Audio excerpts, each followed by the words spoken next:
दोस्तों, कल एनआईओ से डीएलएड करने वाले हजार की संख्या में शिक्षकों ने पटना में धरना प्रदर्शन किया, लेकिन उसे लेकर दलाल मीडिया की दोहरी रणनीति सामने आ चुकी है।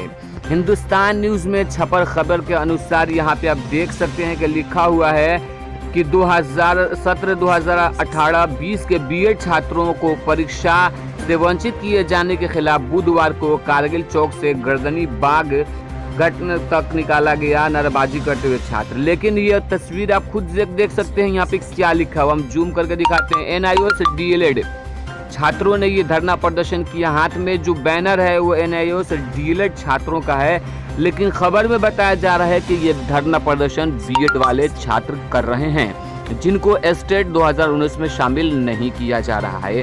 तो इससे आप अंदाजा लगा सकते हैं कि एनआईओ से डीएलएड करने वाले शिक्षकों के साथ किस तरीके से मीडिया वाले भी दोहरी रणनीति कर रहे हैं। देखिए यहाँ पे खबर में क्या छपा है उन लोगों ने। बीएड छात्रों को बेमियादी धरना टला, यहाँ पे बीएड छात्रों लिखा हुआ है, हालांकि यह धरना एनआईओ से डीएलएड छात्रों ने किया था। सत्र 2018-20 के बीएड छात्र छात्राओं को पाटलिपुत्र विश्वविद्यालय के पंजीयन होने के बावजूद परीक्षा से वंचित किए जाने के खिलाफ पाटलिपुत्र विश्वविद्यालय परिसर में एनआईओ के बैनर तले अनिश्चित धारणा और दूसरे दिन भी जारी रहा। हालांकि आश्वासन के बाद देर शाम धरना टल गया। यहाँ पे आप देख सकते हैं कि इसमें लिखा जा रहा है कि बीएड छात्रों के बेमियादी धरना टला, लेकिन जो तस्वीरें दिखाई जा रही हैं इन तस्वीरों में साफ लिखा हुआ है कि ये धरना एनआईओ से डीएलएड करने वाले प्रशिक्षु शिक्षकों ने किया था। और आगे की वीडियो में देखते हैं कि क्या कैसे धरना हुआ था। वीडियो देखिए और अंदाजा लगा सकते हैं कि किस तरीके से मीडिया एनआईओ के शिक्षकों के खिलाफ काम कर रही है।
नीतीश कुमार होश में आओ, नीतीश कुमार होश में आओ।